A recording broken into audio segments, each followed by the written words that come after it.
Salam damai sejahtera. Kami kembali menyampaikan kepada kita yang boleh hadir hari ini dan yang bisa menyaksikan hari ini yang tidak bersama kami. Yang percaya dan kita sama-sama yakin di dalam Yesus kita akan semakin diberkati. Haleluya. Di dalam Yesus kita akan semakin diperbaharui. Di dalam Yesus kita akan semakin diperlengkapi. Sebab itu kita datang ke tempat ini untuk selalu diperlengkapi, untuk selalu diperbaharui. Karena ingat, waktunya Tuhan sudah diambang pintu. Ya, kalau orang mungkin berbicara, wah ini sudah akhir zaman atau sudah mau kedatangan Tuhan kedua kali. Bahasa yang saya masih pakai adalah sudah diambang pintu. Berbicara diambang pintu, ukuran Tuhan dengan ukuran manusia bisa berapa lama lagi, berapa puluh tahun lagi. Tetapi kata diambang pintu gerbang karena sudah menunjukkan detail-detail yang begitu banyak tentang kedatangan Kristus. Ya, musibah-musibah, kejadian-kejadian yang kita lihat. Ada orang sudah berbicara tentang, oh ini sudah masuk di dalam penyumpah sangkakala pertama. Tidak, kalau menurut pandangan saya dalam Alkitab belum, karena untuk itu nanti berbeda lagi. Ini masih menggiring kepada hal itu, ya, menggiring untuk kepada hal itu. Tetapi sudah berbicara diambang. Nah, tapi ingat, berbicara diambang ukuran manusia berapa puluh tahun, ukuran Tuhan dengan kita berbeda. Amin. Tetapi berbicara diambang ini supaya kita selalu siap, siaga. Dalam hal apa siaga? Mempersiapkan diri kita masuk kategori yang Tuhan inginkan masuk surga. Haleluya. Nah hari ini sudah kasih khususnya juga yang berkaitan tentang hal itu. Karena untuk masuk surga perlu pertobatan dari hari ke hari. Perlu memperbaharui diri, kata lain bertobat dari hari ke hari, belajar untuk sesuai dengan kehendak Allah. Nah saya akan membawa saudara kepada langsung saja topik tentang pertobatan seorang saleh. Nah ini agak membingungkan mungkin bagi kalangan orang, sebagian orang berbicara, karena saya buat memang judulnya agak menarik. Judulnya adalah pertobatan seorang saleh. Nah ini menarik karena mungkin pemandangan orang sudah saleh, kenapa lagi perlu bertobat? Namanya saleh itu dalam bahasa Indonesia kan sudah masuk kepada kategori perfect untuk berbuat baik, kan gitu ya. Tetapi kenapa menurut Alkitab, menurut pandangan Tuhan perlu bertobat? Saya sudah pernah sampaikan ini, tapi saya akan ulang hari ini supaya yang lain juga dapat bagian. Nah, pertobatan yang dibicarakan banyak orang, kalau itu diarahkan kepada orang yang jahat, orang yang hidupnya gelap, suka mencelakai orang, atau bersaksi dusta, atau yang lain-lain, ini layak ya dikatakan untuk bertobat. Orang yang tidak sungguh-sungguh di dalam Tuhan, artinya perbuatannya merugikan banyak orang dan melanggar hukum, ini bisa dikatakan dan layak disebut bertobat. Tetapi bagaimana kalau dikatakan yang saleh harus bertobat? Nah ini menarik. Sebab itu saya kasih, sebelum saya mau sampaikan hal yang menarik ini tentang seorang saleh disuruh bertobat, mari kita lihat dulu kasusnya. Siapa sih yang saleh ini? Kita lihat dulu. Di dalam Kisah Para Rasul, ya, saudara bisa buka Alkitab saudara. Di dalam Kisah Para Rasul, ya, di dalam Kisah Para Rasul,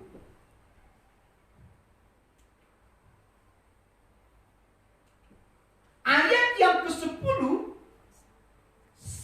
ayat 1 sampai 48. Oke, sekali lagi.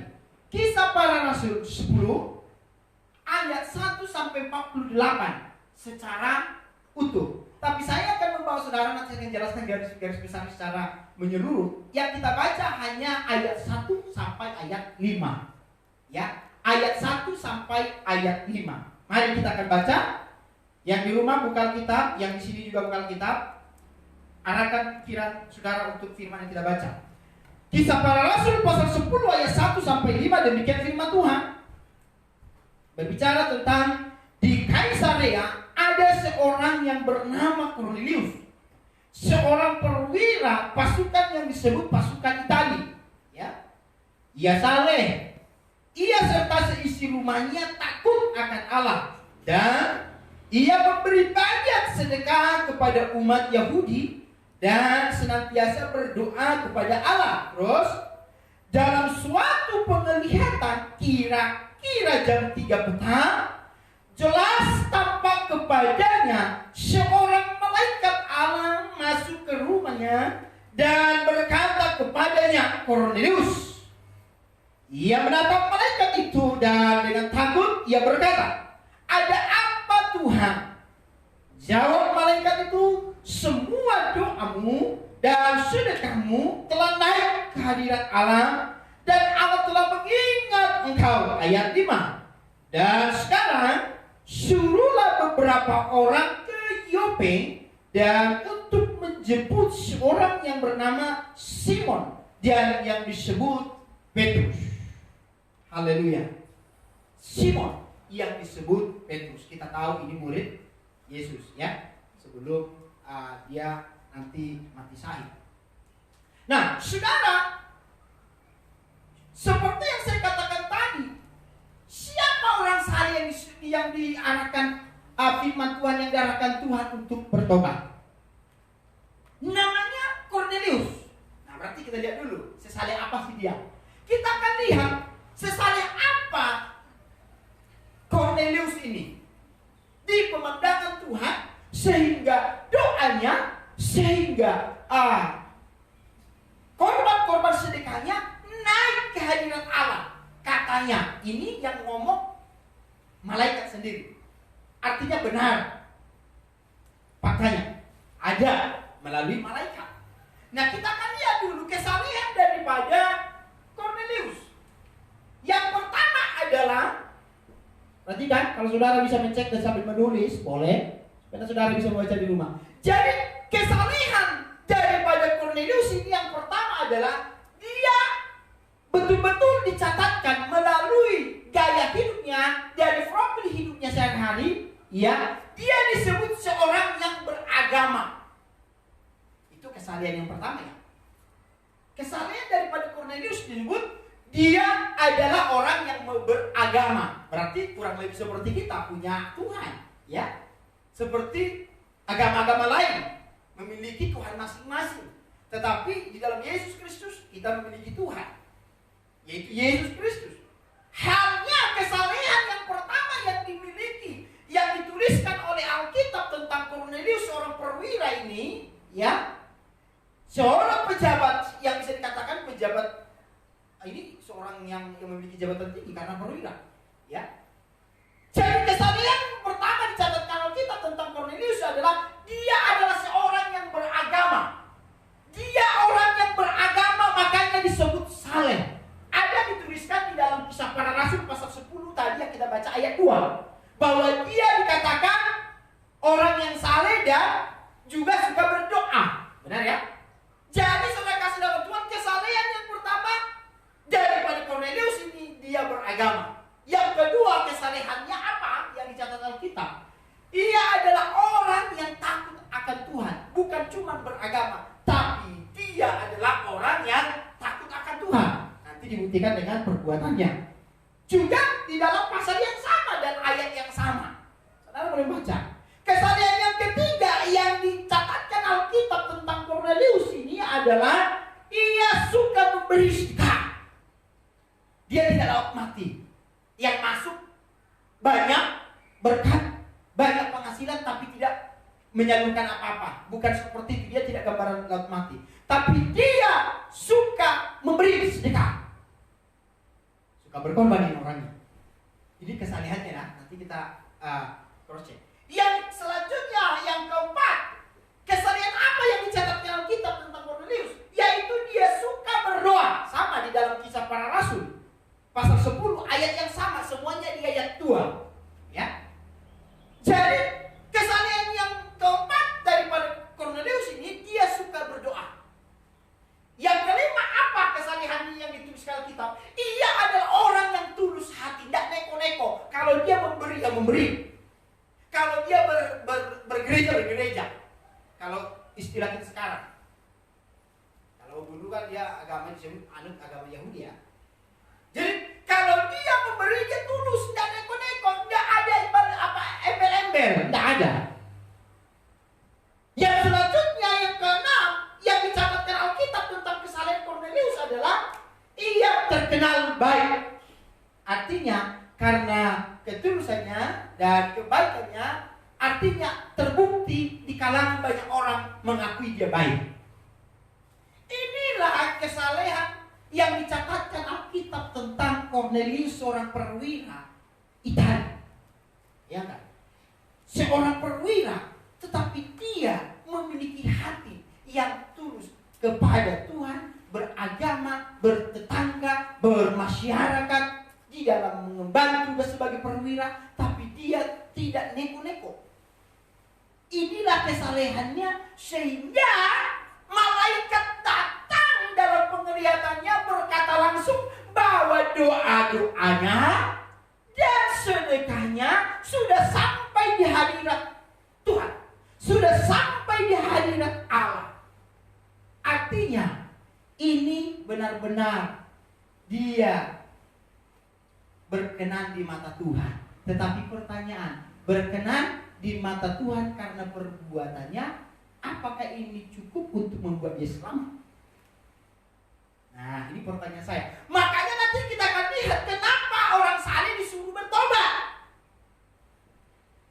Nah, kita akan masuk kepada topik, yaitu pertobatan seorang saleh. Kenapa seorang perwira Italia ini yang hidupnya sungguh-sungguh dan betul-betul saleh yang kita sudah lihat tadi, tapi kenapa Alkitab katakan dia harus bertobat? Nanti saya akan jelaskan. Nah, dia dikatakan di ayat selanjutnya, perhatikan saudara kasih nama Tuhan, dia dalam penglihatannya disuruh untuk bertemu seorang rasul yang disebut seorang murid Yesus, namanya Simon Petrus. Kalau di zaman Paulus ini disebut soko guru, ya, karena murid Yesus sesudah dia diperlengkapi bertobat dari kesalahan, dia menjadi seorang pelayan yang luar biasa sampai nanti akhir hidupnya mati syahid. Penglihatan itu malaikat datang kepada Kornelius, maka malaikat ini selain menyampaikan bahwa perbuatannya dan doa-doanya sudah sampai di hadirat Allah, malaikat ini menyuruh Kornelius supaya pergi menjemput seorang Simon Petrus di Yope. Kalau secara kamus Alkitab jaraknya lumayan. Disuruh untuk menjemput, sedangkan perhatikan, sedangkan Kornelius tidak kenal sama sekali dengan Simon Petrus. Haleluya. Karena pada waktu itu kasusnya ayat sebelum ini, Simon Petrus ada pelayan di satu tempat sehingga dia menginap dan yang lain, ya. Sehingga malaikat ini berkata harus disuruh menjemput. Pertanyaan di dalam hati Kornelius, siapa orang ini? Saya tidak kenal. Tetapi di ayat seterusnya dan seterusnya sampai ayat 48 dijelaskan oleh malaikat di tempatnya di mana, di rumah siapa, nanti dia akan bertemu di mana dan bagaimana lakunya. Hanya ciri-ciri itu saja disampaikan kepada Kornelius. Maka dengan itu dia yakin karena dia seorang yang saleh, dia iakan perkataan malaikat itu adalah benar-benar dari Tuhan melalui penglihatan itu. Dia pun menyuruh bawahannya untuk menjemput Simon Petrus ke Yope. Singkat cerita, dijumpai di sana dan yang lain dicatatkan, maka bertemulah dan dibawalah Simon Petrus ke tempatnya Kornelius.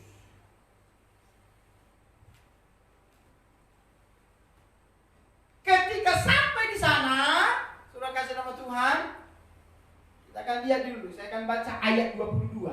Saya sudah sampai di sana ayat 22 dari pasal 10. Perhatikan.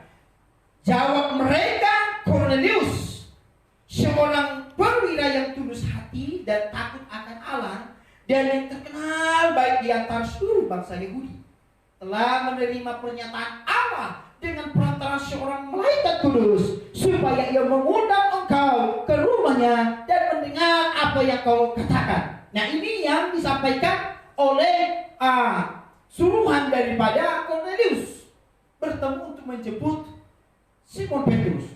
Dan selanjutnya di ayat 28 ia berkata kepada mereka, kamu tahu betapa kerasnya larangan bagi seorang Yahudi untuk bergaul dengan orang-orang yang bukan Yahudi atau masuk ke rumah mereka. Tetapi Allah telah menunjuk kepadaku bahwa aku tidak boleh menyebut orang najis atau tidak tahan. Haleluya. Ini perkataan daripada Simon Petrus dan seorang perwira ini. Ada hal-hal secara adat istiadat, secara kebudayaan, bahwa mereka itu sebenarnya tidak bisa dan tidak layak untuk saling menjamu dan bertamu. Karena di sana pada waktu itu berbicara soal budaya, bisa tidak bisa, najis atau tidak. Tetapi karena sudah Allah yang sudah menyuruh melalui malaikat, dia abaikan semua itu karena dia percaya yang terbaik pasti yang akan Allah beri. Nah, singkat cerita saudara kasih dalam Tuhan, kenapa seorang yang salah ini disuruh harus bertobat?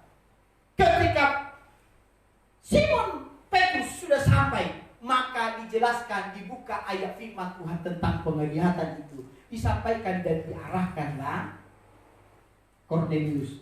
Apa yang disampaikan kepada Cornelius? Nanti saudara bisa baca secara utuh ayat 20 sampai ayat 48.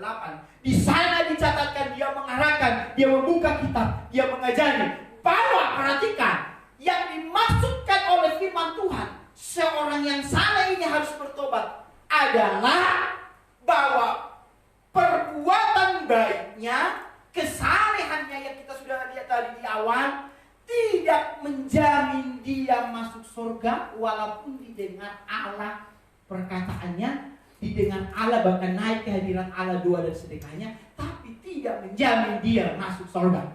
Makanya disebut oleh Simon Petrus, kalau perbuatan baikmu tanpa hal yang satu ini, itu semuanya sia-sia, akhirnya tidak masuk surga.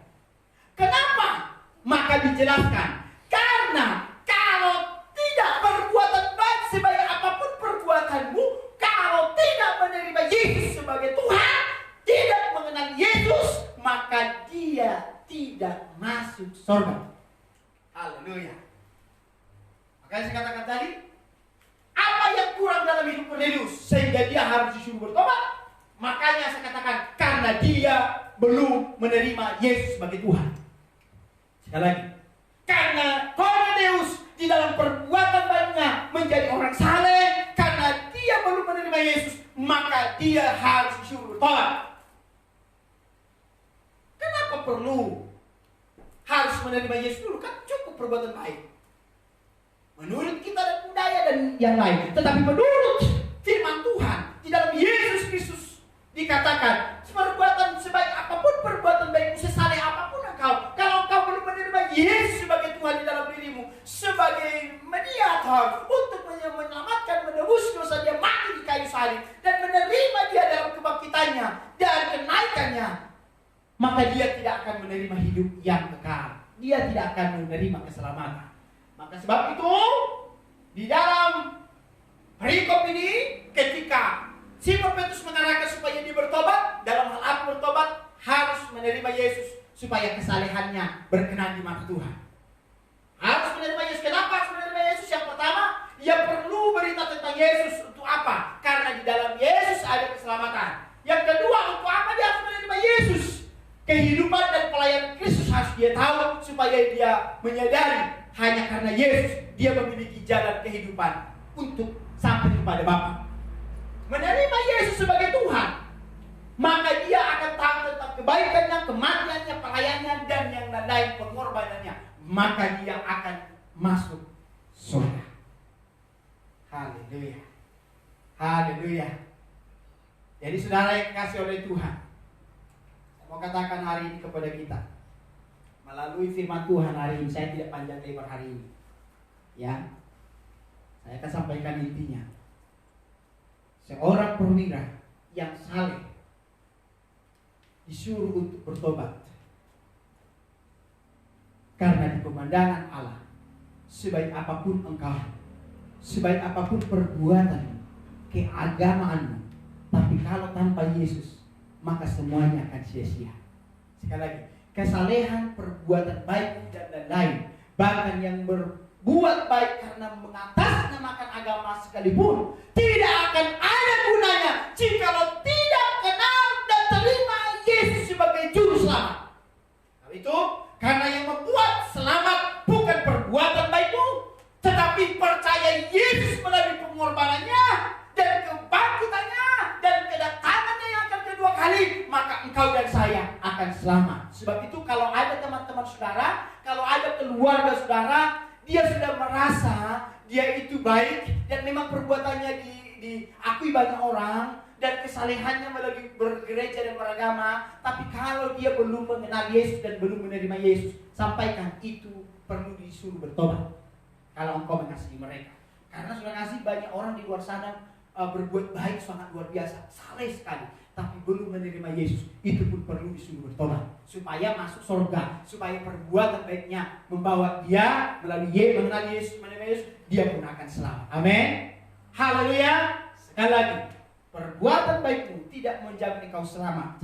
Kesalehanmu tidak akan menjamin engkau selamat. Tanpa Yesus engkau tidak akan selamat. Tetapi perbuatan baikmu, kalau engkau percaya Yesus, akan menggiring engkau menjadi berkat dan engkau akan menerima surga yang kekal.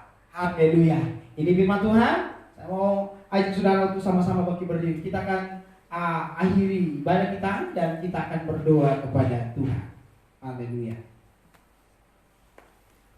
Mari kita tundukkan kepala kita. Di dalam nama Yesus Kristus, kami bersyukur kesempatan ini. Tuhan masih izinkan kami untuk datang beribadah. Tuhan masih izinkan kami datang untuk bersekutu kepada Tuhan. Biarlah apa yang kami kerjakan dan yang kami lakukan hari ini, dan melalui firman yang kami dengar, akan mampu memberikan kami pengertian bagaimana yang benar di hadapan Tuhan. Hamba-Mu terbatas untuk menyampaikan secara detail, tetapi Hamba percaya melalui Roh yang Kudus atas kami masing-masing, mampukan mereka untuk mengerti apa yang Hamba-Mu sampaikan, mampukan mereka untuk memahami apa yang Hamba-Mu sampaikan, dan melalui Roh yang Kudus yang ada pada mereka, mampukan mereka untuk berani bertindak melakukannya. Di dalam nama Yesus Kristus, setiap kami yang hadir dan yang mengikuti tayangan ini, biarlah senantiasa lewat firman yang kami dengar, maka kami akan memperbaiki diri kami. Kami akan bercermin, kami akan introspeksi diri, supaya kami lebih baik di hadapan Tuhan. Di dalam nama Yesus Kristus, awal pertengahan sampai akhir sudah tolong. Jika sebentar kami akan akhiri dan akan pulang. Yang di rumah diberkati, dan yang tempati kalau pulang jalan kaki, naik roda 2, roda 4, bahkan juga yang lain diberkati, dituntut sampai di rumah masing-masing dengan keadaan sehat, sukacita yang daripada Tuhan. Di dalam nama Tuhan Yesus Kristus. Kalau demikian saudara kekasih dalam nama Tuhan, pada akhirnya mari arahkan hati pikiranmu kepada Tuhan, angkat kedua tanganmu, terima dan pulanglah dengan membawa berkat daripada Tuhan. Tuhan memberkati engkau dan melindungi engkau. Tuhan menyinari engkau dengan wajahnya dan memberi engkau kasih karunia. Tuhan mengelapkan wajahnya atasmu dan memberi engkau damai sejahtera. Tuhan melalui kuasa Roh Kudus mentabiskan engkau menjadi saksi kemanapun kau pergi. Di dalam nama Bapa, Anak, laki-laki, Roh Kudus menyertai, menuntun, membimbing setiap langkah-langkahmu sampai kedatangan Maranatha Yesus kali kedua, menjemput setiap orang percaya kepadanya. Di dalam nama Tuhan Yesus Kristus, seluruh sidang jemaat Tuhan yang sudah menerima berkat, sama-sama saya katakan amin. Tuhan Yesus berkati. Kita akan ketemu di pertemuan selanjutnya. Tetap sama-sama untuk memuliakan Tuhan. Puji Tuhan. Shalom.